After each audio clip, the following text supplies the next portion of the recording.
എല്ലാവർക്കും നമസ്കാരം. CC bank exam ചാനലിന്റെ പുതിയൊരു ക്ലാസ്സിലേക്ക് എല്ലാവർക്കും സ്വാഗതം.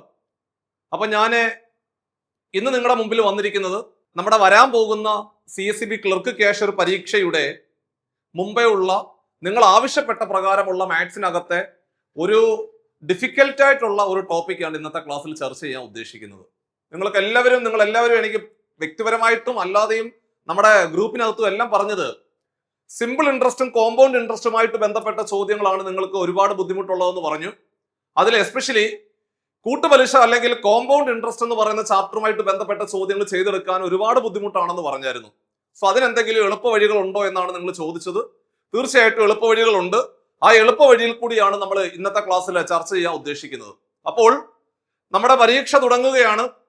ഡിസംബർ അവസാനത്തിൽ തുടങ്ങി 2026 ഫെബ്രുവരി വരെ നീണ്ടു നിൽക്കുന്ന 8 പരീക്ഷകളാണ് നമ്മൾ ഇത്തവണ CSEB ക്ലർക്ക് ക്യാഷ്യർ പരീക്ഷയ്ക്കകത്ത് വന്നിരിക്കുന്നത്. അപ്പൊ നിങ്ങളിൽ ചിലരൊക്കെ 8 പരീക്ഷകൾ എഴുതുന്നവരുണ്ടാകാം, ചിലർ 4 പരീക്ഷകൾ എഴുതുന്നവരുണ്ടാകാം, ചിലർ പരീക്ഷ അപ്ലൈ ചെയ്യാതെ അടുത്ത പരീക്ഷയ്ക്ക് വേണ്ടി വെയിറ്റ് ചെയ്യുന്നവരുണ്ടാകാം. അങ്ങനെ ഒരുപാട് പേര് ഈ ക്ലാസ് കാണുന്നുണ്ടാകും. സ്വാഭാവികമായിട്ടും നിങ്ങൾക്ക് എല്ലാവർക്കും ഉപകാരപ്പെടുന്ന രീതിയിലുള്ള ഒരു ഏറ്റവും എളുപ്പ വഴിയിൽ കൂടിയാണ് നമ്മൾ ഈ ഒരു ചാപ്റ്റർ നിങ്ങളെ പഠിപ്പിച്ച് അവസാനിപ്പിക്കുവാൻ പോകുന്നത്. അപ്പോൾ വളരെ പ്രധാനപ്പെട്ട ചാപ്റ്റർ ആണ്. നിങ്ങളൊരു ബുക്കും പേനയും എടുത്തു വെച്ചിട്ട് ഓരോ ചോദ്യങ്ങൾ വൃത്തിയായിട്ട് അങ്ങോട്ട് എഴുതുക.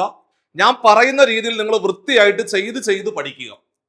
സോ ഓരോ ചാപ്റ്ററും നിങ്ങൾ ചെയ്ത് പഠിക്കുമ്പോഴാണ് അതിനകത്ത് എക്സ്പേർട്ട് ആവുന്നത്. ഇപ്പൊ എല്ലാവരും പറയുന്ന മറ്റൊരു പ്രധാനപ്പെട്ട ഒരു സജഷൻ എന്ന് പറഞ്ഞാൽ, സാറ് ഞങ്ങള് ഈ എക്സാം ഹോളിൽ ഇരിക്കുന്ന സമയത്ത് മാത്സിനകത്തെ പല ചോദ്യങ്ങളുടെ ഉത്തരം കിട്ടാറില്ല, പക്ഷെ വീട്ടിൽ വരുമ്പോൾ ഈ ചോദ്യങ്ങൾ കാണുമ്പോൾ ഞങ്ങൾക്ക് പെട്ടെന്ന് ആൻസർ കിട്ടുകയും ചെയ്യും എന്ന് ഒരുപാട് പേര് പറയാറുണ്ട്. അതിന്റെ പ്രധാനപ്പെട്ട കാരണം എന്തെന്ന് ചോദിച്ചു കഴിഞ്ഞാൽ, നമ്മൾ വീട്ടിലിരുന്ന് നമ്മൾ പ്രാക്ടീസ് ചെയ്യുന്ന സമയത്ത് നമ്മുടെ ഒരു പ്രധാനപ്പെട്ട പ്രശ്നം എന്ന് പറഞ്ഞാൽ, ഇപ്പൊ ടൈം ആൻഡ് വർക്ക് എന്ന് പറയുന്ന ചാപ്റ്റർ നിങ്ങൾക്ക് അറിയാം, എനിക്കും അറിയാം, എല്ലാവർക്കും അറിയാം. പക്ഷെ നമ്മൾ എന്തോ ചെയ്യുന്നറിയോ, ടൈം ആൻഡ് വർക്ക് എന്ന് പറയുന്ന ചാപ്റ്റർ പഠിക്കത്തില്ല. നമ്മൾ മറ്റു ഏതെങ്കിലും ഒരു ചാപ്റ്റർ ഒക്കെ എടുത്തു വെച്ച് ഇങ്ങനെ എല്ലാം അറിയാം എന്നും പറഞ്ഞുകൊണ്ട് നമ്മൾ കളഞ്ഞിട്ടാണ് എക്സാം ഹോളിലേക്ക് പോകുന്നത്. അതുകൊണ്ട് നിങ്ങൾ അങ്ങനെ ചെയ്യരുത്. ടൈം ആൻഡ് വർക്ക് എന്ന് പറയുന്ന ചാപ്റ്റർ അറിയാമെങ്കിലും ആ ഒരു ചാപ്റ്ററിലേക്ക് നിങ്ങൾ ഫോക്കസ് ചെയ്തുകൊണ്ട് പരീക്ഷയ്ക്ക് മുമ്പായിട്ട് ആ ചാപ്റ്ററിലെ ഏറ്റവും പ്രധാനപ്പെട്ട ചോദ്യങ്ങളെല്ലാം ഒരു തവണ ചെയ്ത് പഠിക്കണം. അതിനുശേഷം പ്രോഫിറ്റ് ആൻഡ് ലോസ് പഠിക്കുക. അതിനുശേഷം നമ്മുടെ സിലബസിനകത്ത് പറഞ്ഞിരിക്കുന്ന ഓരോ ടോപ്പിക്കുകളും വൃത്തിയായിട്ട് ചെയ്തു പഠിച്ചെങ്കിൽ മാത്രമേ ഈ പറഞ്ഞ രീതിയിൽ നിങ്ങൾക്ക് എക്സാം ഹോളിൽ പോകുന്ന സമയത്ത് വലിയ ബുദ്ധിമുട്ടില്ലാതെ പെട്ടെന്ന് ആൻസറിലേക്ക് എത്താൻ സാധിക്കത്തുള്ളൂ. അപ്പൊ അതുകൊണ്ട് വീണ്ടും ഓർമ്മപ്പെടുത്തുകയാണ്, ഒരുപാട് ചോദ്യങ്ങൾ ചെയ്തു പഠിക്കണം. നിങ്ങൾ മാത്സ്, ഇംഗ്ലീഷ്, GK വിഷയങ്ങൾക്ക് വേണ്ടിയിട്ട് ഒരു നിശ്ചിത സമയം മാറ്റി വെക്കുമ്പോൾ, ഇപ്പൊ ഒരു 3 മണിക്കൂർ സമയമാണ് മാറ്റി വെക്കുന്നതെങ്കിൽ ഒരു 1.5 മണിക്കൂർ സമയം നിങ്ങൾ മാത്സ് ചെയ്തു പഠിക്കാൻ വേണ്ടി മാറ്റി വെക്കണം. നിങ്ങൾക്ക് സിലബസ് അറിയാം, മാത്സിനകത്തെ ഏറ്റവും പ്രധാനപ്പെട്ട ചാപ്റ്ററുകൾ അറിയാം. കഴിഞ്ഞ 2 വർഷങ്ങളിലായിട്ട് നമ്മുടെ ബോർഡ് ചോദിക്കുന്ന പല പരീക്ഷകളുടെയും ക്വസ്റ്റ്യൻ പേപ്പർ നിങ്ങളുടെ കയ്യിലുണ്ട്. ഇതൊക്കെ മുമ്പിൽ വെച്ചുകൊണ്ട് നിങ്ങൾ ചെയ്ത് പഠിച്ചെങ്കിൽ മാത്രമേ ഈ ടോപ്പിക്ക് നിങ്ങളിൽ സെറ്റ് ആവത്തുള്ളൂ. ഇത് സെറ്റായി കഴിഞ്ഞു കഴിഞ്ഞാൽ നമുക്ക് എക്സാം ഹോളിലേക്ക് പോകുന്ന സമയത്ത് സിമ്പിൾ ആയിട്ട് ആ ചോദ്യങ്ങൾ കിട്ടും. മാത്രമല്ല നമുക്ക് ഒരുവിധം കോൺഫിഡൻസ് ഉണ്ടാവും. അതായത് എക്സാം ഹോളിൽ ഇരിക്കുമ്പോൾ ഈ ഒരു ചോദ്യം കാണുമ്പോൾ നമ്മൾ എന്തായാലും നമ്മൾ പഠിച്ചതാണ്, ആ പഠിച്ച ഭാഗത്തു നിന്നുള്ള ചോദ്യങ്ങൾ മാത്രമേ പരീക്ഷയ്ക്ക് വരത്തുള്ളൂ എന്നുള്ള കാര്യം നമുക്കൊരു ബോധം ഉണ്ടാവും. അപ്പൊ അതുകൊണ്ട് നിങ്ങൾ ചെയ്യേണ്ടത് സമയം വിനിയോഗിക്കുക, വീട്ടിലിരുന്ന് ചെയ്ത് പഠിക്കുക. ഇനി കുറച്ച് ദിവസങ്ങൾ മാത്രമേ നമ്മുടെ പരീക്ഷയ്ക്കുള്ളൂ. സോ പരീക്ഷയ്ക്ക് മുമ്പായിട്ട് നിങ്ങൾ എല്ലാ ടോപ്പിക്കുകളും നിങ്ങൾ റിവൈസ് ചെയ്തുകൊണ്ട് ഏറ്റവും പ്രധാനപ്പെട്ട ഇക്വേഷൻ ഒക്കെ ഒരു ബുക്കിനകത്തേക്ക് എഴുതി വെച്ചിട്ട് ഓരോ ടോപ്പിക്കുകളും സമയബന്ധിതമായിട്ട് പൂർത്തീകരിക്കുവാൻ നിങ്ങൾ പ്രത്യേകം ശ്രദ്ധിക്കണം.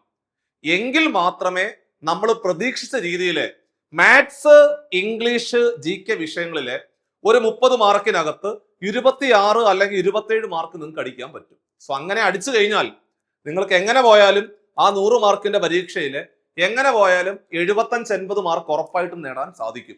സോ നിങ്ങൾ 80 മാർക്ക് ഫോക്കസ് ചെയ്തുകൊണ്ട് പഠിക്കുന്ന ഉദ്യോഗാർത്ഥികളായിരിക്കും. സ്വാഭാവികമായിട്ട് 80 ഞങ്ങളുടെ ലക്ഷ്യം. 80 ഫോക്കസ് ചെയ്തുകൊണ്ട് പഠിച്ച് മുമ്പോട്ട് പോകുന്നവരായിരിക്കും. അപ്പൊ 80ലേക്ക് എത്തുവാൻ മാത്സ്, ഇംഗ്ലീഷ്, GK വിഷയങ്ങൾക്ക് വലിയ പ്രാധാന്യമുണ്ട്. അപ്പൊ അതുകൊണ്ട് നല്ലൊരു സമയം നിങ്ങൾ അത്തരം വിഷയങ്ങൾക്ക് വേണ്ടി വിനിയോഗിക്കണം എന്നുള്ള കാര്യം ഒരിക്കൽ കൂടി ഓർമ്മപ്പെടുത്തുകയാണ്. നമ്മൾ എല്ലാ ക്ലാസ്സിലും പറയാറുള്ളത് പോലെ തന്നെയാണ് നിങ്ങളോട് വീണ്ടും ഓർമ്മപ്പെടുത്തുന്നത്. ഒരു മത്സര പരീക്ഷയ്ക്ക് തയ്യാറെടുക്കുന്ന സമയത്ത് സ്വാഭാവികമായിട്ട് നിങ്ങളെ പിറകോട്ട് വലിക്കാനും അല്ലെങ്കിൽ പിന്തിരിപ്പിക്കാനും ഒരുപാട് കരങ്ങളും നാവുകളും ഉണ്ടാവും. പക്ഷേ മുമ്പോട്ട് പോകണമെന്ന് നിങ്ങൾ ചിന്തിച്ചെങ്കിൽ മാത്രമേ നടക്കത്തുള്ളൂ. അതുകൊണ്ട് വലിയ ശുഭാപ്തി വിശ്വാസത്തോടുകൂടി വലിയ പ്രതീക്ഷയോടുകൂടി നിങ്ങൾ പരീക്ഷകൾക്ക് വേണ്ടി തയ്യാറെടുക്കുക. ചിലപ്പോൾ നമ്മൾ കഴിഞ്ഞുപോയ പരീക്ഷകളിൽ പരാജയപ്പെട്ടു പോയേക്കാം. പക്ഷേ ആ പരാജയങ്ങളെല്ലാം നാളെ മുമ്പോട്ടുള്ള വിജയത്തിലേക്കുള്ള ചവിട്ടുപടികളായിട്ട് മനസ്സുകൊണ്ട് അംഗീകരിച്ചുകൊണ്ട് വേണം മുമ്പോട്ട് പോകാൻ. ഇന്ന് സർക്കാർ സർവീസിൽ ഇരിക്കുന്നതോ അല്ലെങ്കിൽ നിങ്ങൾ പോകുന്ന സഹകരണ ബാങ്കുകളിൽ ഇരിക്കുന്ന ഉദ്യോഗസ്ഥരോ ഇവരെല്ലാവരും ഇതുപോലെ ഒരുപാട് പ്രതിസന്ധികൾ തരണം ചെയ്തുകൊണ്ടും ഒരുപാട് പരാജയങ്ങൾ ഏറ്റുവാങ്ങിയിട്ടും അവസാനമാണ് വിജയത്തിലേക്ക് എത്തിയിട്ടുള്ളത്. അപ്പൊ അതുകൊണ്ട് പരാജയങ്ങളിൽ വീണു പോകാതെ പതിയെ എഴുന്നേറ്റ് നിന്ന് നിങ്ങൾ മുമ്പോട്ട് വീണ്ടും ശ്രമിച്ചുകൊണ്ടിരിക്കുക. സോ നിങ്ങളുടെ ശ്രമം തീർച്ചയായിട്ടും വിജയത്തിലേക്ക് എത്തും എന്നുള്ള കാര്യത്തിൽ ഒരു സംശയമില്ല. നിങ്ങൾ നന്നായിട്ട് പഠിച്ചുകൊണ്ട് തന്നെ മുമ്പോട്ട് പോകണമെന്ന് ഒരിക്കൽ കൂടി സ്നേഹത്തിന്റെ ഭാഷയിൽ എല്ലാവരോടും ഓർമ്മപ്പെടുത്തുകയാണ്. അപ്പൊ നിങ്ങൾ എല്ലാവരും ഒരു ബുക്ക് എടുക്കുക, അതേപോലെ ഒരു പേന എടുക്കുക. നമ്മൾ ഇന്ന് പഠിക്കാൻ പോകുന്നത് വളരെ വളരെ പ്രധാനപ്പെട്ട ചാപ്റ്റർ ആണ്. കൂട്ടുപലിശ അല്ലെങ്കിൽ കോമ്പൗണ്ട് ഇൻട്രസ്റ്റ് എന്ന് പറയുന്ന ചാപ്റ്ററുമായിട്ട് ബന്ധപ്പെട്ട ചോദ്യമാണ്. അപ്പോൾ നമ്മൾ എല്ലാ തവണയും പറയാറുള്ളത് പോലെ എടാ കുഞ്ഞുങ്ങളെ, നമുക്കാകെ മാത്സിനകത്ത് 9 ടോപ്പിക്കുകളാണ് കിടക്കുന്നത്. അതിലെ കഴിഞ്ഞ ക്ലാസ് നമ്മൾ ആവറേജുമായിട്ട് ബന്ധപ്പെട്ട കുറെ ചോദ്യങ്ങൾ പറഞ്ഞു തന്നു. ഏറ്റവും പ്രധാനപ്പെട്ട കാര്യങ്ങൾ മാത്രം നിങ്ങൾ പരീക്ഷകളിൽ നോക്കുക എന്നുള്ളതാണ് ചെയ്യേണ്ടത്. അപ്പോൾ മാത്സിനകത്ത് നമുക്ക് പഠിക്കാനുള്ളത് 9 ചാപ്റ്ററുകളാണ്. മെന്റൽ എബിലിറ്റി പോർഷൻ അകത്തുകൂടി ചേരുമ്പോൾ നമുക്ക് മൊത്തത്തില് 20 ടോപ്പിക്കുകളാണ് മൊത്തത്തിലുള്ളത്. ഇവിടെ 11 ടോപ്പിക്കുണ്ട്. അവിടെ ക്ലോക്കും കലണ്ടറും എല്ലാം ഉണ്ട്. സോ നിങ്ങൾക്ക് ബുദ്ധിമുട്ടുള്ള ഓരോ ചാപ്റ്ററുകൾ ഏതു തന്നെയാണെങ്കിലും ഓരോ ക്ലാസ്സുകൾ കഴിയുമ്പോൾ നിങ്ങൾ ആ ക്ലാസ്സുകളുടെ താഴെ കമന്റ് ആയിട്ട് രേഖപ്പെടുത്തുകയാണെന്നുണ്ടെങ്കിൽ തീർച്ചയായിട്ടും അടുത്തടുത്ത ക്ലാസ്സുകളിലേക്ക് നമ്മളത് എളുപ്പ വഴിയിൽ കൂടി നിങ്ങളെ ആ ചാപ്റ്റർ വളരെ ഭംഗിയായിട്ട് സെറ്റാക്കി തരും. സോ അതുകൊണ്ട് നിങ്ങൾ കമന്റ് ഇടാൻ മറന്നുപോകരുത്. നിങ്ങളുടെ എല്ലാ സജഷൻസും തീർച്ചയായിട്ടും വീഡിയോയ്ക്ക് താഴെ കമന്റ് ആയിട്ട് രേഖപ്പെടുത്തുക. ആ കമന്റുകൾ നോക്കിയിട്ടായിരിക്കും അധ്യാപകർ അടുത്ത വീഡിയോ സെറ്റ് ചെയ്യുന്നത്. അപ്പൊ അതുകൊണ്ട് നിങ്ങൾ കമന്റ് ചെയ്യണം. നിങ്ങളുടെ സജഷൻസ് എല്ലാവരും തീർച്ചയായിട്ടും പങ്കുവെക്കുക. അതനുസരിച്ച് വേണം നമുക്ക് അടുത്തടുത്ത ക്ലാസ്സുകൾ സെറ്റ് ചെയ്യാൻ. അപ്പോൾ കൂട്ടുപലിശ അല്ലെങ്കിൽ കോമ്പൗണ്ട് ഇൻട്രസ്റ്റ് എന്ന് ഹെഡിങ് കൊടുക്കുക.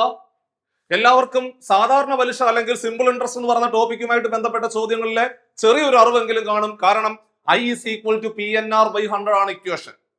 I is equal to PNR/100 എന്ന് പറയുന്ന ഇക്വേഷൻ അകത്തേക്ക് നിങ്ങൾ ഓരോ വാല്യൂസ് ഇട്ട് കൊടുത്തു കഴിഞ്ഞാല് നിങ്ങൾക്ക് വേണ്ട സാധനങ്ങൾ പെർഫെക്റ്റ് ആയിട്ട് കിട്ടും. പക്ഷേ കൂട്ടുപലിശ എന്ന് പറയുന്ന ചാപ്റ്ററിൽ നിങ്ങൾക്ക് വേണമെങ്കിൽ ഇക്വേഷൻ ഉപയോഗിക്കാം.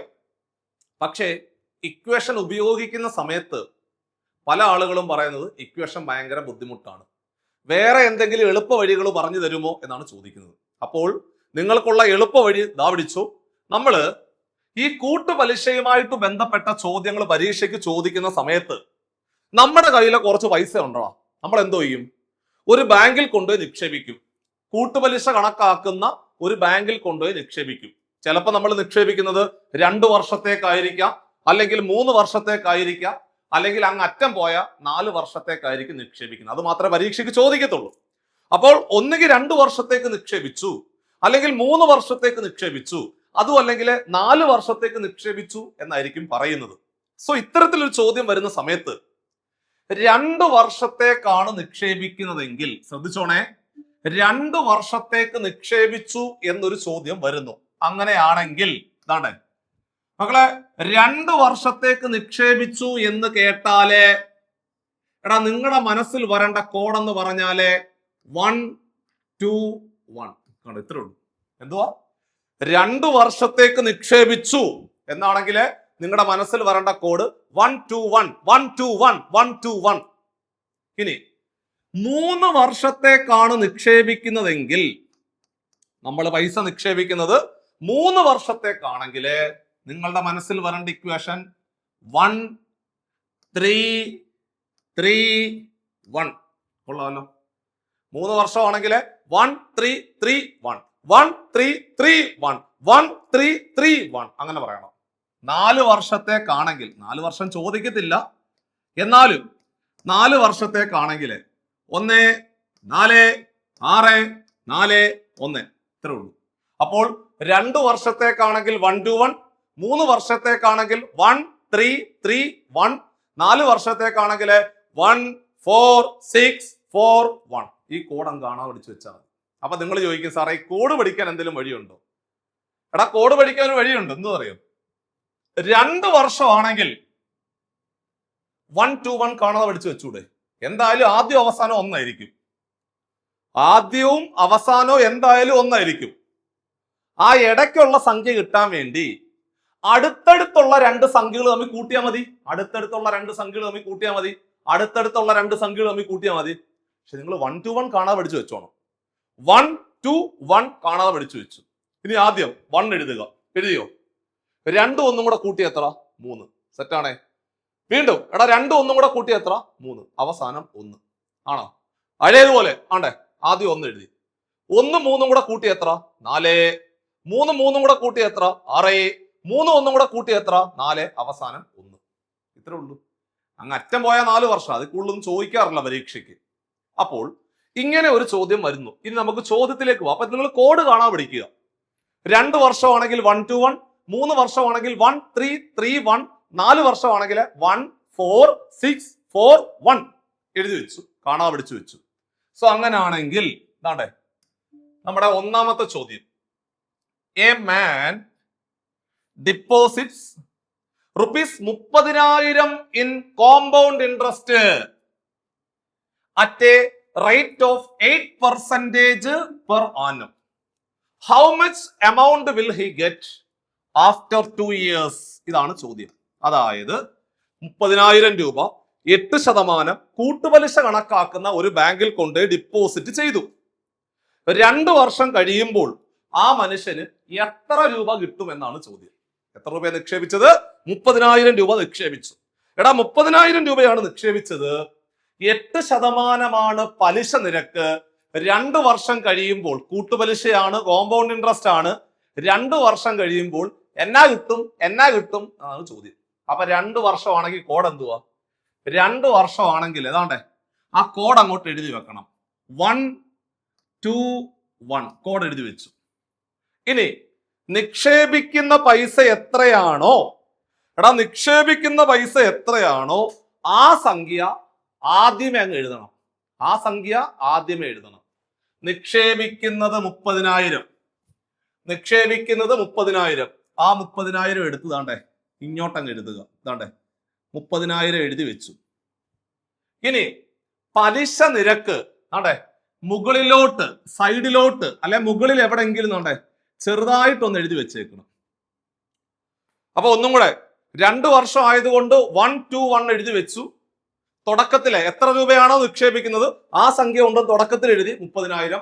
പലിശ നിരക്ക് മേളിൽ ചുമ്മാ എഴുതി വെച്ചു 8%. ഇനി നിങ്ങൾ ചെയ്യേണ്ടത് ഈ 30,000ന്റെ 8% ഉണ്ടല്ലോ അത് കണ്ടുപിടിച്ചിട്ട് ഇവിടോട്ട് എഴുതണം.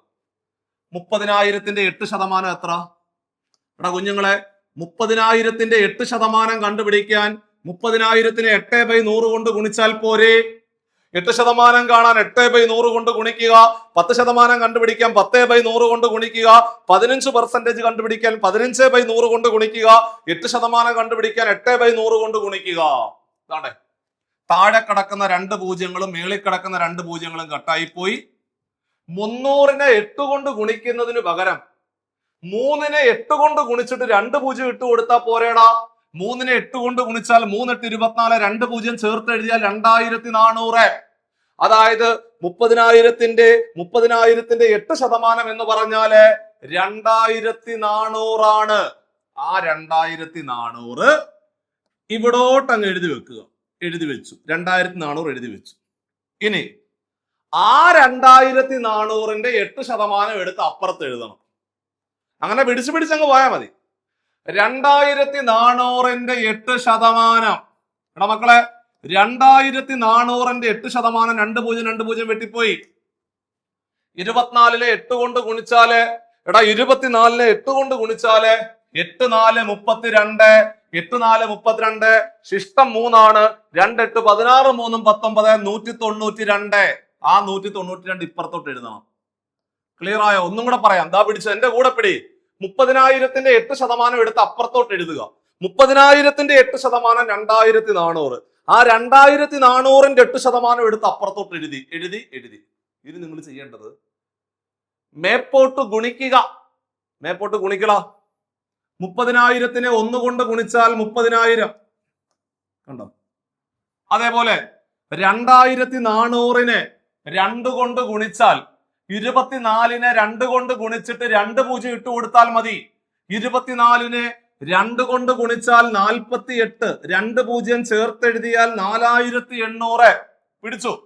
192-നെ 1 കൊണ്ട് ഗുണിച്ചാൽ 192. എല്ലാം കഴിഞ്ഞു. അതായത് മുകളിലോട്ട് ഗുണിച്ചു. ഇനി വേണ്ടേ ഈ സാധനങ്ങളെല്ലാം കൂടെ നിങ്ങൾ അങ്ങ് കൂട്ടിയാൽ മതി. ഇവമാരെ എല്ലാരെയും കൂടെ പിടിച്ച് അങ്ങ് കൂട്ടുക. 30,000-ന്റെ കൂടെ 4,800 അങ്ങോട്ട് കൂട്ടിക്കും. 30,000-ന്റെ കൂടെ 4,800 കൂട്ടണം. അത് കഴിഞ്ഞിട്ട് അവസാനം കിടക്കുന്ന 192 കൂടെ അങ്ങോട്ട് കൂട്ടുക. 002 2 എഴുതി വെച്ചു. 009 9 എഴുതി വെച്ചു. 8 1 കൂടെ കൂട്ടിയാൽ 9, 4 എഴുതി. അവസാനത്തെ 3 കൂടെ താത്തിറക്കി. നമ്മളുടെ ആൻസർ 34,992. ഇത്രേ ഉള്ളൂ. ഉത്തരം എത്ര? 34,992 എന്ന് എഴുതി അവസാനിപ്പിക്കുക. ഒന്നും കൂടെ പറയാം. 2 വർഷം ആയതുകൊണ്ട് 121 എന്ന് പറയുന്ന കോഡ് എഴുതി വെച്ചു. പലിശ നിരക്ക് വെറുതെ മുകളിൽ എഴുതി വെച്ചു 8%. ആദ്യം എത്ര രൂപയാണോ നിക്ഷേപിക്കുന്നത് അത് തുടക്കത്തിൽ എഴുതുക 30,000. ആ 30,000-ന്റെ 8% എടുത്ത് അപ്പുറത്ത് എഴുതി. 30,000-ന്റെ 8% 2,400. ആ 2,400-ന്റെ 8% 192. മേപ്പോട്ട് ഗുണിക്കുക. 30,000-നെ 1 കൊണ്ട് ഗുണിച്ചാൽ 30,000, 2,400-നെ 2 കൊണ്ട് ഗുണിച്ചാൽ 4,800, 192-നെ 1 കൊണ്ട് ഗുണിച്ചാൽ 192. എല്ലാം കൂടെ കൂട്ടിക്കഴിഞ്ഞാല് 34,992 എന്ന് എഴുതി വെക്കുവാണെങ്കിൽ നിങ്ങൾക്ക് 1 മാർക്ക് സെറ്റായിട്ട് കിട്ടും എന്നർത്ഥം. ഇത്രേ ഉള്ളൂ പരിപാടി. അപ്പോൾ ഒന്നാമത്തെ ചോദ്യം എല്ലാവർക്കും മനസ്സിലായ സ്ഥിതിക്ക് സാറേ അടുത്ത ക്വസ്റ്റ്യൻ അങ്ങോട്ട് ഇട്, ഞങ്ങൾ ചെയ്യാം എന്ന് പറയും. ദാ പിടിച്ചോ മക്കളെ, രണ്ടാമത്തെ ചോദ്യം. Price of gold at present is 20,000. സ്വർണത്തിന്റെ ഇപ്പോഴത്തെ വില 20,000 രൂപയാണ്. If it is increased by 10% every year, ഓരോ വർഷവും 10% വെച്ച് വർദ്ധിച്ചുകൊണ്ടിരിക്കുക. So price of gold after 2 years will be question mark എന്നാണ് ചോദ്യം. സ്വർണത്തിന്റെ ഇപ്പോഴത്തെ വില 20,000 രൂപയാണ്. വർഷം തോറും 10% വീതം വർദ്ധിക്കുന്നു. 2 വർഷത്തിന് ശേഷമുള്ള വില എത്ര എന്നാണ് ചോദ്യം. അപ്പൊ നിങ്ങൾ ചോദിക്കും, സാർ എന്ത് സാറേ കൂട്ടുപലിശ പഠിപ്പിക്കാൻ വന്നിട്ട് സ്വർണത്തിന്റെ വിലയുടെ കാര്യം എന്ത് പറയുന്നത്? എടാ, ഏതെങ്കിലും ഒരു സാധനത്തിന്റെ വില ഇത്ര ശതമാനം വീതം ഗണ്യമായിട്ട് വർദ്ധിക്കുന്നു എന്ന് കേട്ടാൽ അത് കൂട്ടുപലിശയാണ്. അല്ലെങ്കിൽ ഒരു പ്രദേശത്തെ പോപ്പുലേഷൻ ഇപ്പോൾ 50,000, വർഷം തോറും 5% വീതം വർദ്ധിക്കുന്നു, കൂട്ടുപലിശയാണ്. അപ്പോൾ ഇവിടെ കൂട്ടുപലിശയല്ലേ? സ്വർണത്തിന്റെ ഇപ്പോഴത്തെ വില 20,000, വർഷം തോറും 10% വീതം വർദ്ധിക്കുന്നു. 2 വർഷത്തിന് ശേഷമുള്ള വില എത്ര എന്ന് ചോദിച്ചാല് ഏതെങ്കിലും ഒരു സാധനത്തിന്റെ വില ഇത്ര ശതമാനം വീതം ഗണ്യമായിട്ട് വർദ്ധിക്കുന്നു എന്ന് കേട്ടാൽ അത് കൂട്ടുപലിശയാ. സോ 2 വർഷം ആയതുകൊണ്ട് കോഡ് നമുക്കറിയാം മക്കളെ. 2 വർഷം ആയതുകൊണ്ട് നമ്മുടെ കോഡ് 121. തുടക്കത്തിലെ വില 20,000 ആദ്യം എഴുതിക്കോ. 20,000 ആദ്യം എഴുതി. 20,000 ആദ്യം എഴുതി വെച്ചു. 10% ആയിരുന്നു പലിശ നിരക്ക്, അത് മേളിൽ എഴുതി വെച്ചു. 10% മേളിൽ എഴുതി വെച്ചു. എടാ കുഞ്ഞുങ്ങളെ, 20,000-ന്റെ 10% എത്ര? ഒരു സംഖ്യയുടെ 10% കണ്ടുപിടിക്കുക. ഒരു 0 വെട്ടിയാൽ മതി. നിങ്ങൾ കഷ്ടപ്പെടണ്ട. 10/100 കൊണ്ട് ഗുണിക്കാനൊന്നും പോകണ്ട. ഏതെങ്കിലും ഒരു സംഖ്യയുടെ 10% കണ്ടുപിടിക്കാൻ ഒരു 0 വെട്ടിയാൽ മതി. അത് ഏത് സംഖ്യയാണെങ്കിലും അങ്ങനെ. അപ്പോൾ 20,000-ന്റെ 10% എത്ര? 20,000-ന്റെ ഒരു 0 വെട്ടിയാൽ 2,000. 20,000-ന്റെ 10% 2,000 ആണ്. 2,000-ന്റെ 10% എത്ര? 2,000-ന്റെ ഒരു 0 വെട്ടിക്കോ. 2,000-ന്റെ ഒരു 0 വെട്ടിയാൽ 200. കണ്ടോ? ഒന്നും കൂടെ പറയാം. തുടക്കം 20,000 അതുപോലെ അങ്ങ് എഴുതി വെക്കുക. 20,000-ന്റെ 10% 2,000. 0 വെട്ടിയാൽ മതി. 10% കണ്ടുപിടിക്കാൻ 0 വെട്ടിയാൽ മതി. അപ്പൊ 20,000-ന്റെ 10% 2,000. 2,000-ന്റെ 10% എത്ര? 200. സെറ്റായിട്ട് എഴുതി വെച്ചു. മേപ്പോട്ട് ഗുണിക്കുക. 20,000-നെ 1 കൊണ്ട് ഗുണിച്ചാൽ 20,000. 2,000-നെ 2 കൊണ്ട് ഗുണിച്ചാൽ 4,000. 200-നെ 1 കൊണ്ട് ഗുണിച്ചാൽ 200. എല്ലാം കൂടെ കൂട്ടിക്കൂ. 20,000-ന്റെ കൂടെ 4,000 കൂട്ടിയാൽ 24,000. ആ 24,000-ന്റെ കൂടെ 200 കൂട്ടിയാൽ 24,000-ന്റെ കൂടെ 200 കൂട്ടിയാൽ 24,200. Answer set. ഇങ്ങനെയാണ് ചെയ്യേണ്ടത്. ഉത്തരം 24,200 എന്ന് വരും. 2 വർഷം ആയതുകൊണ്ടാണ് നമ്മൾ 121 എന്ന് പറയുന്ന കോഡ് ഉപയോഗിച്ചത്. അപ്പൊ നമുക്ക് അടുത്ത ക്വസ്റ്റ്യനിലേക്ക് പതിയെ പോകാം. അടുത്ത ചോദ്യം നോക്കിക്കേ. Find out the compound interest if 8,000 rupees deposited at 10% per annum after 2 years. ഇതാണ് ചോദ്യം. 8,000 രൂപ 10% കൂട്ടുപലിശ കണക്കാക്കുന്ന ഒരു ബാങ്കിൽ കൊണ്ടുപോയി നിക്ഷേപിച്ചാൽ 2 വർഷം കഴിയുമ്പോൾ കിട്ടുന്ന കൂട്ടുപലിശ എത്ര, കോമ്പൗണ്ട് ഇൻട്രസ്റ്റ് എത്ര എന്നാണ് ചോദ്യം. ഇതാണ് നമ്മുടെ ചോദ്യം. സ്വാഭാവികമായിട്ടും മക്കളെ 2 വർഷം ആയതുകൊണ്ട് കോഡ് എന്തുവാ? 2 വർഷം ആയതുകൊണ്ട് നമ്മുടെ കോഡ് എന്ന് പറഞ്ഞാല് 121 ആണെന്ന് എല്ലാവർക്കും അറിയാം. എഴുതി വെച്ചു. ഇനി എന്ത് ചെയ്യണമെന്ന് ഞാൻ പറഞ്ഞു തന്നത്, ഫസ്റ്റ് നിങ്ങൾ ചെയ്യേണ്ട പരിപാടി ആ നിക്ഷേപിക്കുന്ന തുകയുണ്ടല്ലോ അത് ആദ്യമേ അങ്ങ് എഴുതണം. നിക്ഷേപിക്കുന്ന തുക എത്ര? 8,000 അല്ലേ? ആ 8,000 നാണ്ടേ ഇങ്ങോട്ടങ്ങ് എഴുതണം. സെറ്റാക്കിയോ? പലിശ നിരക്ക് മേളിലോട്ട് താണ്ടെ ചെറുതായിട്ടൊന്ന് എഴുതി വെച്ചു. ഇനി 8,000ന്റെ 10% എത്ര? ഒരു സംഖ്യയുടെ 10% കണ്ടുപിടിക്കുക, ഒരു 0 വെട്ടിയാൽ മതി. അപ്പോൾ 8,000ന്റെ 10% എത്ര? 8,000ന്റെ 10% എന്ന് പറഞ്ഞാല് 800 അല്ലേ? 800 എന്ന് എഴുതി വെച്ചു. എഴുതി. ഇനി ആ 800ന്റെ 10% എത്ര? 800ന്റെ 10% എന്ന് പറഞ്ഞാൽ 800ന്റെ ഒരു 0 വെട്ടാ. 800ന്റെ ഒരു 0 വെട്ടിയാൽ 80. അപ്പോൾ 800ന്റെ 10% എന്ന് പറഞ്ഞാൽ 80 ആണെന്ന് മനസ്സിലായി. ഓക്കെ. ഇനി ഗുണിക്ക്. 8,000നെ 1 കൊണ്ട് ഗുണിച്ചാൽ 8,000. ഓക്കെ ആണോ? ഓക്കെ.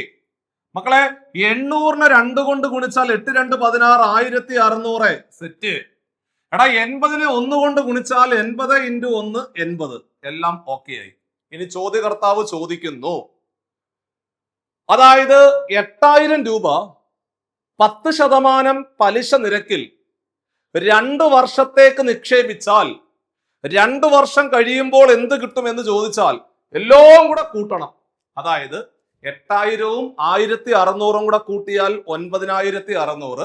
ആ 9,600ന്റെ കൂടെ 80ഉം കൂടെ കൂട്ടിയാൽ 9,680 എന്ന് എഴുതി വെക്കും. പക്ഷെ ചെറിയൊരു പ്രശ്നമുണ്ട്. എന്തെന്നറിയോ? ചോദ്യകർത്താവ് ചോദിച്ചത് find out the compound interest. Interest മാത്രം മതി, മൊത്തം വേണ്ട. അതായത് 2 വർഷം കഴിയുമ്പോൾ നമുക്ക് നിക്ഷേപിച്ച തുകയും പ്ലസ് പലിശയും കൂടെ കിട്ടുമെന്ന് നമുക്കറിയാം. പക്ഷെ പലിശ മാത്രം പറഞ്ഞു തന്നാൽ മതി. അപ്പോൾ നിക്ഷേപിച്ച തുക വേണ്ട, പ്രിൻസിപ്പൽ എമൗണ്ട് കള. ബാക്കി എത്ര? 1,680 കൂടെ കൂട്ടി എത്ര? 1,680 ആയിരുന്നു ഫൈനൽ ആൻസർ. കണ്ടോ? What is the compound interest? Interest മാത്രം മതി. എടാ ഇൻട്രസ്റ്റ് മാത്രം മതിയെങ്കിൽ നിക്ഷേപിച്ച തുക കളഞ്ഞേക്ക്. നിക്ഷേപിച്ചത് അങ്ങോട്ട് കളഞ്ഞു കഴിഞ്ഞാൽ ബാക്കി പിന്നെ ഉള്ളതെന്ന് പറഞ്ഞാല് 1,680 കൂടെ കൂട്ടിയാൽ 1,680 ആയിരുന്നു അവിടുത്തെ ശരിയായിട്ടുള്ള ഉത്തരം എന്ന് പറഞ്ഞാൽ. അപ്പൊ അങ്ങനാണെങ്കിൽ ഇതാ പിടിച്ചോ അടുത്ത ക്വസ്റ്റ്യൻ. ഇതാണ്ടേ അതേ ചോദ്യം. ചോദ്യകർത്താവ് ചോദിച്ചത് find out the compound interest if ₹7,500 deposited at 4% per annum after 2 years. 7,500 രൂപ 4% പലിശ നിരക്കിൽ 2 വർഷത്തേക്ക് കൂട്ടുപലിശ കണക്കാക്കുന്ന ഒരു ബാങ്കിൽ ഡിപ്പോസിറ്റ് ചെയ്തു കഴിഞ്ഞാൽ മക്കളെ 2 വർഷം കഴിയുമ്പോൾ ലഭിക്കുന്ന പലിശ എത്ര? പലിശ എത്ര? പലിശ മാത്രം മതി. Find out the compound interest. പലിശ മാത്രം മതി. സോ 2 വർഷം ആയതുകൊണ്ട് നമ്മുടെ കോഡ് എന്ന് പറഞ്ഞാൽ എടാ കുഞ്ഞുങ്ങളെ 121 ആണ് നമ്മുടെ കോഡ്. എഴുതി വെച്ചു 121. ഇനി 7,500 സ്റ്റാർട്ടിങ് എഴുതണം. ഇതാണ്ടേ 7,500 എഴുതി വെച്ചു. പലിശ നിരക്കെന്ന് പറഞ്ഞാൽ 4% ആണെന്ന് അറിയാം, എഴുതേണ്ട ആവശ്യമില്ല. എടാ കുഞ്ഞുങ്ങളെ 7,500ന്റെ 4% എടുത്ത് അപ്പുറത്ത് എഴുതണം. 10% ആയിരുന്നെങ്കിൽ ഒരു 0 വെട്ടിയാൽ മതിയായിരുന്നല്ലേ. ഇവിടെ നടക്കത്തില്ല. 7,500ന്റെ 4% കണ്ടുപിടിക്കാൻ 7,500നെ ദാണ്ടേ 4/100 കൊണ്ട് ഗുണിച്ചാൽ മതി. 4% എന്ന് പറഞ്ഞാൽ 4/100, 10% എന്ന് പറഞ്ഞാൽ 10/100, 8% എന്ന് പറഞ്ഞാൽ 8/100. അപ്പൊ 7,500ന്റെ 4% ദാണ്ടേ താഴെ കിടക്കുന്ന 2 പൂജ്യവും മേളിൽ കിടക്കുന്ന 2 പൂജ്യങ്ങളും കട്ടായി പോയി. 75നെ 4 കൊണ്ട് ഗുണിക്കണം. എടാ ഒരു സംഖ്യയെ 4 കൊണ്ട് ഗുണിക്കുന്നതിന് പകരം 2 തവണ ഇരട്ടി എടുത്താൽ മതി. ഒരു സംഖ്യയെ 4 കൊണ്ട് ഗുണിക്കുന്നതിന് പകരം 2 തവണ 2 കൊണ്ട് ഗുണിക്കുക. അതായത് 75-നെ 4 കൊണ്ട് ഗുണിക്കുന്നതിന് പകരം 75-നെ ആദ്യം 2 കൊണ്ട് ഗുണിക്കുക. 75-നെ 2 കൊണ്ട് ഗുണിച്ചാൽ എത്ര? 150. ആ 150-നെ വീണ്ടും 2 കൊണ്ട് ഗുണിക്കുക. 150-നെ വീണ്ടും 2 കൊണ്ട് ഗുണിച്ചാൽ 300. കണ്ടോ? അപ്പോൾ 7500-ന്റെ 4% എന്ന് പറഞ്ഞാൽ 300 ആണെന്ന് മനസ്സിലായി. ഓക്കെ, ഇനി ആ 300-ന്റെ 4% അടുത്ത സ്റ്റെപ്പിൽ കണ്ടുപിടിക്കണം. ആ 300-ന്റെ 4% എന്ന് പറഞ്ഞാൽ 4/100. താഴെ കിടക്കുന്ന 2 0, മേളിൽ കിടക്കുന്ന 2 0 കട്ടായി 3 4 12. കണ്ടോ? 12 എന്ന് കിട്ടി. അതെടുത്ത് അപ്പുറത്തോട്ട് എഴുതണം. കണ്ടേ, ആ 12 എടുത്ത് ഇപ്പുറത്തോട്ട് എഴുതി. ഒന്നും കൂടെ, 7500-ന്റെ 4% 300, 300-ന്റെ 4% 12 എഴുതി വെച്ചു. ഇനി ഇതാണ്ടേ മുകളിലോട്ട് ഗുണിക്കുക. 7500-നെ 1 കൊണ്ട് ഗുണിച്ചാൽ 7500. എടാ 300-നെ 2 കൊണ്ട് ഗുണിച്ചാൽ 600. 12-നെ 1 കൊണ്ട് ഗുണിച്ചാൽ 12.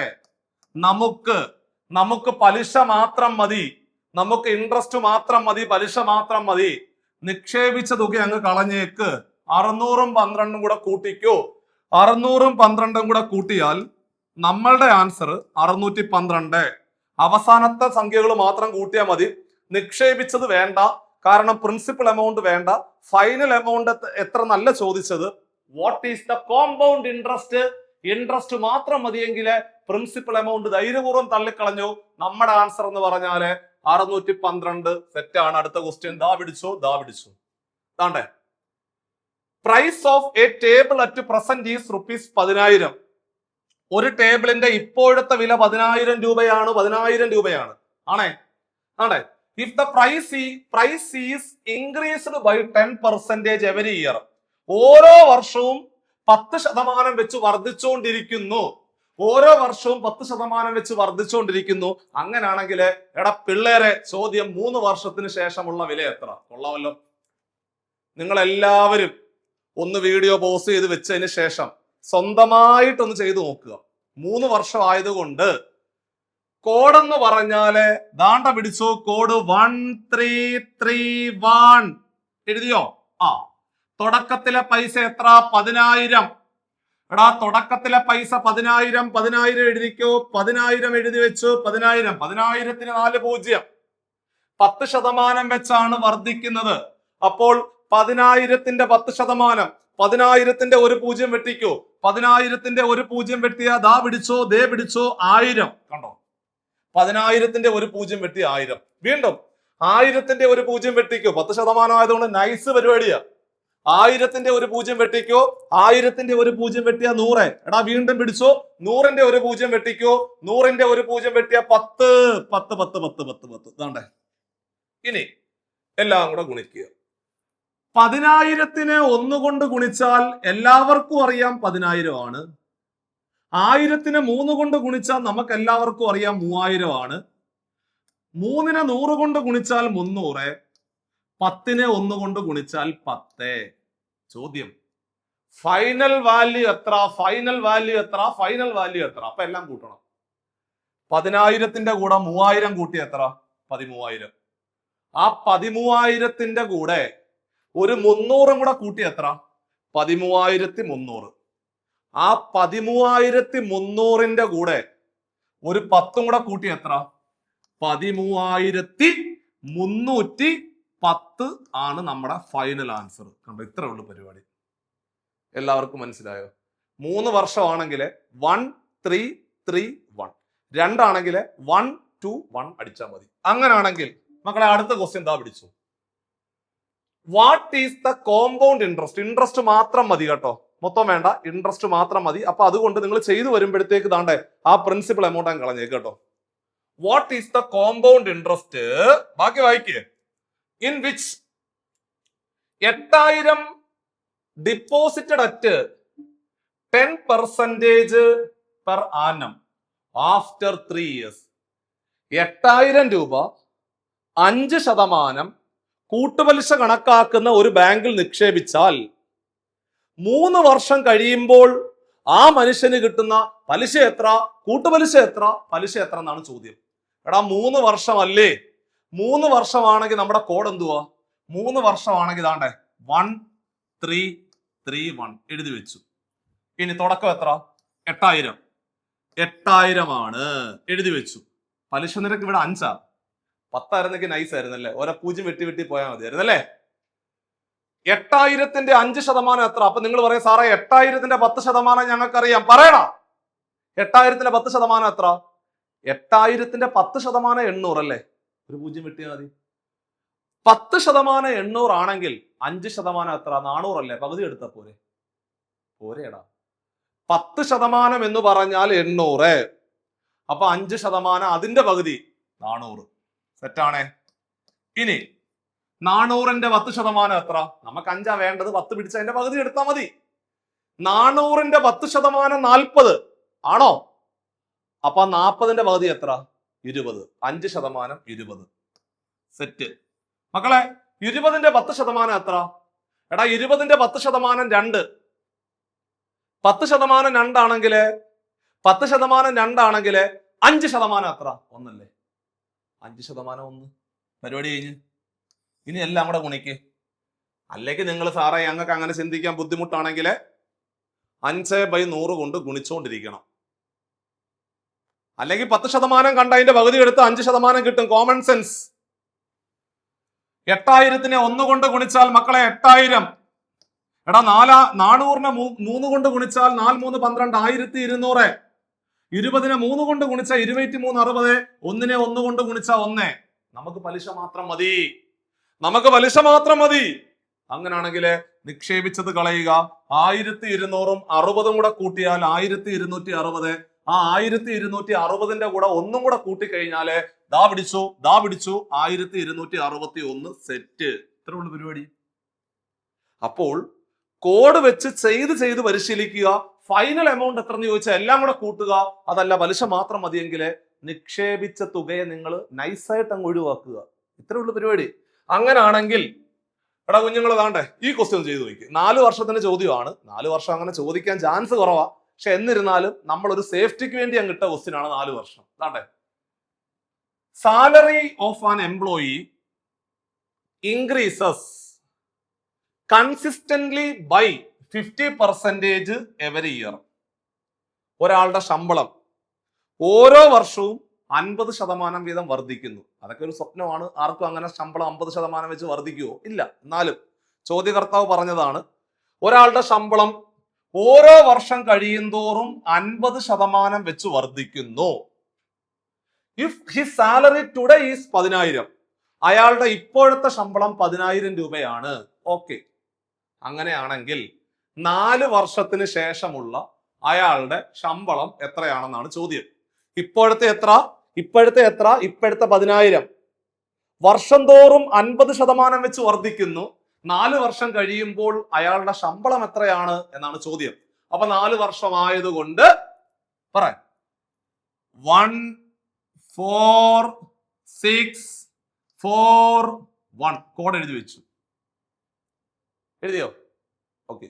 തുടക്കം എത്ര? തുടക്കം 10,000. തുടക്കം 10,000 എഴുതി വെച്ചു. 10,000. 10,000ന് 4 0. 50% അല്ലടാ. 10,000ന്റെ 50% എത്ര?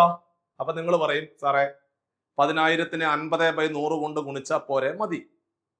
പക്ഷേ എടാ കുഞ്ഞുങ്ങളെ 50% എന്ന് പറഞ്ഞാൽ പകുതി അല്ലേ? പകുതി അങ്ങ് എടുത്താൽ പോരേടാ. എന്തിനാ വെറുതെ റിസ്ക് എടുക്കുന്നത്? 10,000ന്റെ പകുതി എത്ര? 10,000ന്റെ പകുതി എത്ര? 5,000. അവിടെ അങ്ങോട്ട് എഴുതിക്കൂ. 5,000. 5,000ത്തിന്റെ പകുതി എത്ര? 5,000ത്തിന്റെ പകുതി എത്ര? 5,000ത്തിന്റെ പകുതി 2,500. 2,500ന്റെ പകുതി എത്ര? 2,500ന്റെ പകുതി 1,250. കഴിഞ്ഞു. കൊള്ളാമല്ലോ.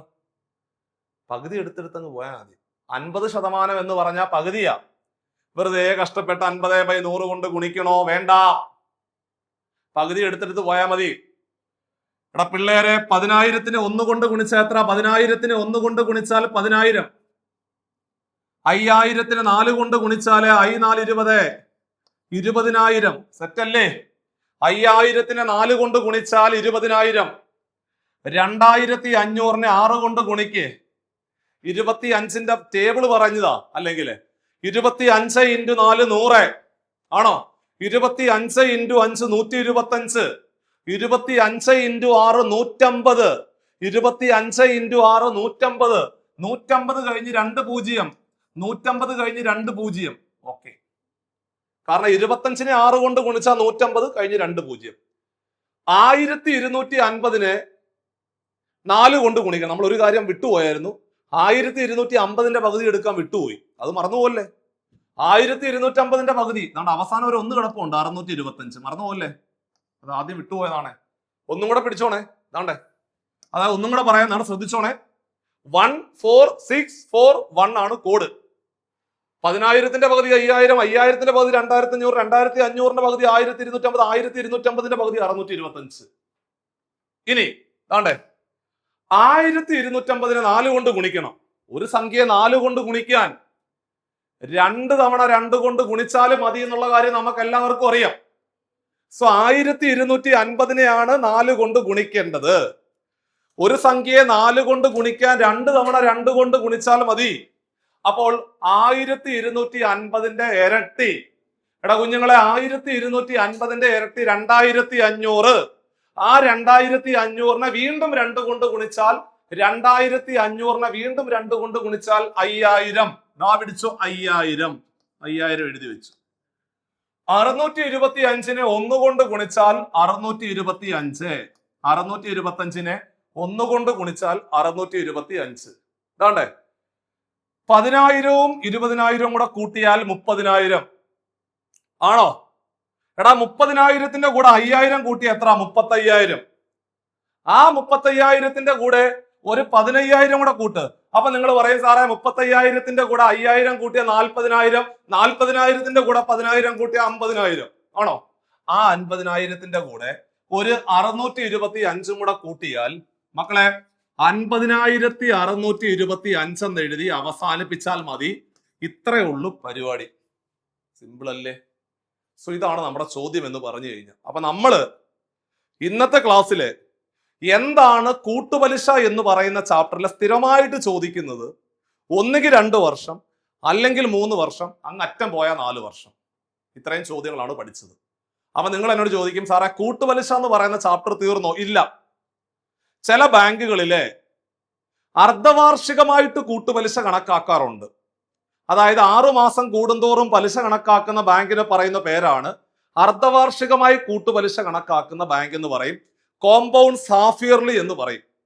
ചില ബാങ്കുകളിലെ 3 മാസം കൂടുന്തോറും പലിശ കണക്കാക്കും. അത്തരം ബാങ്കുകളെ നമ്മൾ പറയുന്നത് പാദവാർഷികമായിട്ട് കൂട്ടുപലിശ കണക്കാക്കുന്ന ബാങ്ക് അല്ലെങ്കിൽ കോമ്പൗണ്ട്സ് ക്വാർട്ടർലി എന്നാണ് പറയുന്നത്.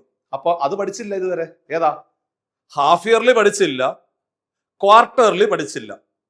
അപ്പൊ നിങ്ങൾ ചോദിക്കും, സാറേ അത് രണ്ടും കൂടെ ഉള്ളോ പഠിക്കാൻ? അല്ല. പിന്നെ ഉണ്ടൊരു ചോദ്യം, അതായത് ഡിഫറൻസ് കണ്ടുപിടിക്കാൻ ചോദിക്കാറുണ്ട് പരീക്ഷയ്ക്ക്. അതായത് എൻ്റെ കയ്യില് ഒരു 50,000 രൂപ ഉണ്ടായിരുന്നു കരുതുക. ആ 50,000 രൂപ ഞാൻ അതിന്റെ നേരെ പകുതി എത്ര? 25,000 സാധാരണ പലിശ കണക്കാക്കുന്ന ബാങ്കിൽ കൊണ്ടുപോയി തട്ടി. അടുത്ത പകുതി കൂട്ടുപലിശ കണക്കാക്കുന്ന ബാങ്കിൽ കൊണ്ടുപോയി തട്ടി. ഒരേ പലിശ നിരക്ക് 2 വർഷം അല്ലെങ്കിൽ 3 കാലയളവ് സെയിം ആണ്. അങ്ങനെയാണെങ്കിൽ ഈ പലിശകൾ തമ്മിലുള്ള വ്യത്യാസം എത്ര? What is the difference between compound interest and simple interest? ചോദ്യമുണ്ട്. അപ്പോൾ ഡിഫറൻസ് കണ്ടുപിടിക്കാനുള്ള ചോദ്യം പഠിച്ചില്ല. ഇത്രയും പഠിച്ചതിന് ശേഷം പിന്നെ ഒരു ചോദ്യമുണ്ട്.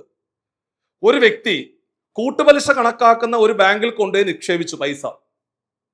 2 വർഷം കൊണ്ട് ഇരട്ടിയായി, അല്ലെങ്കിൽ 3 വർഷം കൊണ്ട് ഡബിളായി. അങ്ങനെയാണെങ്കിൽ 8 മടങ്ങാകാൻ എത്ര വർഷം എടുക്കും? അല്ലെങ്കിൽ 16 മടങ്ങാകാൻ എത്ര വർഷം എടുക്കും? അപ്പൊ എത്ര ടൈപ്പ് ഉണ്ട് ഇനി? ഹാഫ് ഇയർലി ഉണ്ട്, ക്വാർട്ടർലി ഉണ്ട്, ഡിഫറൻസ് ഉണ്ട്. ഈ പറഞ്ഞത് ഇരട്ടിയാവാൻ ഇത്ര വർഷം എടുക്കും, 8 മടങ്ങാകാൻ എത്ര വർഷം എടുക്കും? ഇനി ഒരു 4 ടൈപ്പ് ചോദ്യം കൂടെ പെൻഡിങ് ആയിട്ട് നിൽപ്പുണ്ട്. എവിടെ? കൂട്ടുപലിശ എന്ന് പറയുന്ന ചാപ്റ്ററിൽ. അപ്പൊ അത് നമുക്ക് അടുത്ത ഭാഗത്തിലേക്ക് ഉൾപ്പെടുത്താം. തീർച്ചയായിട്ടും അടുത്ത ഭാഗത്തെ ക്ലാസ്സിലെ അത് ഉൾപ്പെടുത്തുന്നതായിരിക്കും. അപ്പൊ നിങ്ങളുടെ വിലയേറിയ സജഷൻ തീർച്ചയായിട്ടും ഇതിന്റെ കമന്റ് ആയിട്ട് രേഖപ്പെടുത്തണം. കാരണം ഈ ക്ലാസ് നിങ്ങൾക്ക് ഉപകാരപ്പെട്ടു എങ്കിൽ തീർച്ചയായിട്ടും ഉപകാരപ്പെട്ടു എന്നും ഇതിന്റെ രണ്ടാമത്തെ ഭാഗം വേണമെന്നും നിങ്ങൾ കമന്റ് ചെയ്യുവാണെങ്കിൽ ബാക്കിയുള്ള 4 ടൈപ്പ് ചോദ്യങ്ങൾ നമ്മൾ അടുത്ത ഭാഗത്തിലെ ഉൾപ്പെടുത്താവുന്നതാണ്. അല്ലെങ്കിൽ ഈ വീഡിയോ നമ്മൾ നീണ്ടുപോകും, നമുക്ക് പഠിക്കാൻ ഒരു ഇൻട്രസ്റ്റ് വരത്തില്ല. അതുകൊണ്ടാണ് രണ്ടാമത്തെ ഭാഗത്തിലേക്ക് നമ്മൾ ആ ഒരു ക്ലാസ് ഉൾപ്പെടുത്താൻ പോകുന്നത്. അപ്പൊ എല്ലാവരും നിങ്ങളുടെ വിലയേറിയ സജഷൻസ് താഴെ കമന്റ് ബോക്സിൽ രേഖപ്പെടുത്തണം. അതേപോലെ തന്നെ മറ്റൊരു പ്രധാനപ്പെട്ട കാര്യം എന്ന് പറയുന്നത് വരാൻ പോകുന്ന CSEB ക്ലർക്ക് കാഷ്യർ പരീക്ഷകൾ ഡിസംബറിന്റെ അവസാനത്തെ ആഴ്ചയോടുകൂടി തുടങ്ങുകയാണ്. ഡിസംബറിന്റെ അവസാനത്തെ ആഴ്ചയോട് തുടങ്ങി 2026 എന്ന് പറയുന്ന പുതിയ വർഷത്തിലേക്ക് നമ്മൾ കടക്കുമ്പോൾ പരീക്ഷകൾ എഴുതുന്നുണ്ട്, പഠിക്കുന്നുണ്ട്. അതിനുശേഷം ആ ഫെബ്രുവരി മാസത്തിന്റെ രണ്ടാമത്തെ ആഴ്ചയോടുകൂടി നമ്മൾ ഈ ഒരു ദൗത്യം നിർത്തും. അങ്ങനെ 8 ദിവസങ്ങളിലായിട്ട് അല്ലെങ്കിൽ 8 ഘട്ടങ്ങളിലായിട്ടാണ് നമ്മുടെ ഇത്തവണത്തെ CSEB ക്ലർക്ക് കാഷ്യർ പരീക്ഷകൾ നടക്കാൻ പോകുന്നത്. അപ്പോൾ നിങ്ങളിൽ പലരും 8 പരീക്ഷകൾ എഴുതുന്നവരുണ്ടാകാം, അല്ലെങ്കിൽ 4 പരീക്ഷകൾ എഴുതുന്നവരുണ്ടാകാം, അല്ലെങ്കിൽ ഒരു പരീക്ഷ മാത്രം എഴുതുന്നവരുണ്ടാകാം, അല്ലെങ്കിൽ ഇതെന്താണ് സാധനം എന്ന് അറിഞ്ഞിട്ട് അടുത്ത തവണ അപ്ലൈ ചെയ്യാം എന്ന് ചിന്തിക്കുന്നവരുണ്ട്. സോ നിങ്ങൾക്ക് എല്ലാവർക്കും വരാൻ പോകുന്ന പരീക്ഷയ്ക്ക് ഉപകാരപ്പെടുന്ന രീതിയിൽ നമ്മൾ ഇപ്പൊ ഏറ്റവും റീസെന്റ് ആയിട്ട് ഇപ്പൊ പരീക്ഷയോട് അടുത്ത് നിൽക്കുമ്പോൾ നമ്മൾ പുതിയ ബാച്ചുകൾ തുടങ്ങുന്നത് സ്വാഭാവികമായിട്ട് നിങ്ങൾക്ക് വലിയ ഗുണമൊന്നും ചെയ്യത്തില്ല. പക്ഷേ അവസാന നിമിഷങ്ങളിലെ എക്സാം ബാച്ച് എന്ന് പറയുന്ന ഒരു ബാച്ച് തുടങ്ങിയാൽ അതിന് ഭയങ്കരമായ റിസൾട്ട് ആണ്. എന്തുകൊണ്ടാണെന്ന് അറിയൂ?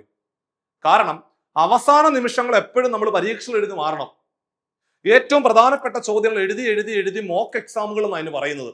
അങ്ങനെ മോക്ക് എക്സാമുകൾ എഴുതി എഴുതി നിങ്ങൾ മുമ്പോട്ട് പോവുകയാണെന്നുണ്ടെങ്കിൽ പരീക്ഷയിലെ നല്ല രീതിയിലുള്ള വിജയം നേടിയെടുക്കാൻ സാധിക്കും. അതൊരു വസ്തുതയാണ്, അതൊരു യാഥാർത്ഥ്യതയാണ്. എല്ലാ വിജയിച്ച ആളുകൾക്കും തീർച്ചയായിട്ടും പറയുവാൻ അത്തരം കാര്യങ്ങൾ ഉണ്ടാവും.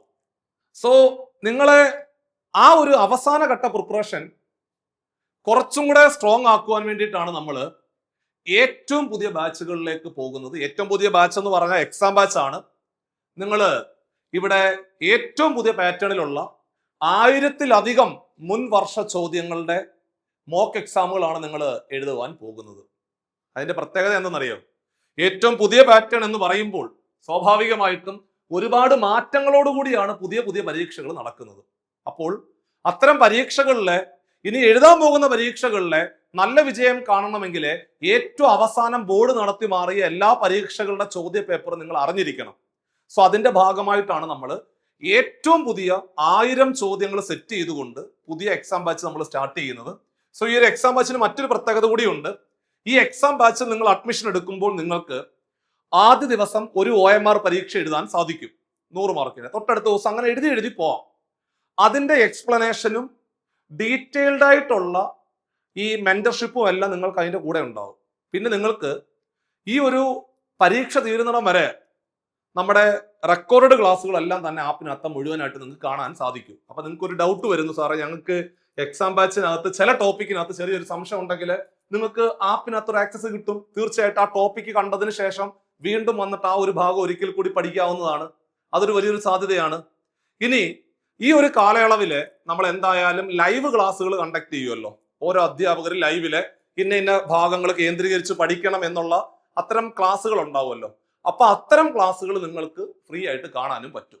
സോ അവിടെ നിങ്ങൾക്ക് നേരിട്ട് അധ്യാപകരുമായിട്ട് സംശയങ്ങൾ ചോദിച്ചുകൊണ്ട് നിങ്ങൾക്ക് ഏത് ഭാഗത്താണോ വീക്കായിട്ടുള്ളത് ആ ഭാഗത്ത് ഡയറക്റ്റ് ആയിട്ട് അധ്യാപകരോട് നിങ്ങളുടെ സംശയങ്ങൾ നേരിട്ട് ചോദിച്ചുകൊണ്ട് ആ ഒരു ഭാഗങ്ങളിലേക്ക് പഠനം കേന്ദ്രീകരിക്കുകയാണെങ്കിൽ ഇത്തവണ നിങ്ങൾ എഴുതാൻ പോകുന്ന CSEB ക്ലർക്ക് കാഷ്യർ പരീക്ഷ എന്ന് പറയുന്ന നിങ്ങളുടെ സ്വപ്ന ജോലി അത് യാഥാർത്ഥ്യമാകും. അങ്ങനെ 2025 അവസാനത്തോടു കൂടി നിങ്ങൾ എഴുതാൻ പോകുന്ന ഈ ഒരു മത്സര പരീക്ഷ അല്ലെങ്കിൽ 2026 തുടക്കത്തിൽ എഴുതാൻ പോകുന്ന പരീക്ഷയ്ക്ക് ഉപകാരപ്പെടുന്ന രീതിയിലുള്ള ഏറ്റവും പുതിയ എക്സാം ബാച്ചുകളിലേക്ക് അഡ്മിഷൻ എടുക്കുവാൻ ആ ബോർഡ് നമ്പറിൽ കോൺടാക്ട് ചെയ്തുകൊണ്ട് മുമ്പോട്ട് പോകാവുന്നതാണ്. അങ്ങനെ നിങ്ങൾ 2025 അവസാനം എഴുതാൻ പോകുന്ന ഈ ഒരു മത്സര പരീക്ഷ അല്ലെങ്കിൽ 2026 തുടക്കത്തിൽ നിങ്ങൾ എഴുതുന്ന ഈ ഒരു മത്സര പരീക്ഷയോട് കൂടി നിങ്ങൾക്കൊരു സഹകരണ ബാങ്കിലേക്കുള്ള ജോലി യാഥാർത്ഥ്യമാകട്ടെ എന്ന് ആത്മാർത്ഥമായിട്ട് പ്രാർത്ഥിച്ചുകൊണ്ട് നമ്മുടെ ഇന്നത്തെ ഈ ഒരു സെഷൻ ഇവിടെ അവസാനിപ്പിക്കുമ്പോൾ വീണ്ടും എടുത്തു പറയുന്നു, നിങ്ങളുടെ എല്ലാ സജഷൻസും തീർച്ചയായിട്ടും കമന്റ് ആയിട്ട് രേഖപ്പെടുത്തണം. സോ ആ കമന്റിലെ നന്നായിട്ട് കമന്റ് ചെയ്യുന്ന ആൾക്കാരെ പരിഗണിച്ചുകൊണ്ട് അവർക്ക് സർപ്രൈസ് ഗിഫ്റ്റുകളൊക്കെ നമ്മൾ പ്രൊവൈഡ് ചെയ്യാൻ തീരുമാനിച്ചിട്ടുണ്ട്. സോ എല്ലാവരും നിങ്ങൾ കമന്റ് ചെയ്യുക. അതുപോലെ തന്നെ നിങ്ങളുടെ ഫ്രണ്ട്സ് ചിലരെങ്കിലും സഹകരണ ബാങ്ക് പരീക്ഷ എഴുതുന്നവരുണ്ടാവും. അത്തരം പിള്ളേർക്ക് നിങ്ങളുടെ ഒരു ഹെൽപ്പ് എന്നുള്ള രീതിയിൽ കൂട്ടുപലിശ എളുപ്പമാണ് കുഞ്ഞുങ്ങളെ എന്ന് പറഞ്ഞിട്ട് ഇത് അങ്ങോട്ട് അയച്ചങ്ങോട്ട് കൊടുക്കുക. അവരും പഠിക്കട്ടെ, നമ്മളും പഠിക്കട്ടെ. ഇതിന്റെ രണ്ടാമത്തെ ഭാഗത്തിനായിട്ട് നിങ്ങൾ ഓരോരുത്തരും വെയിറ്റ് ചെയ്യുക. അടുത്ത ക്ലാസ് നമ്മൾ രണ്ടാമത്തെ ഭാഗവുമായിട്ട് വീണ്ടും കാണാം.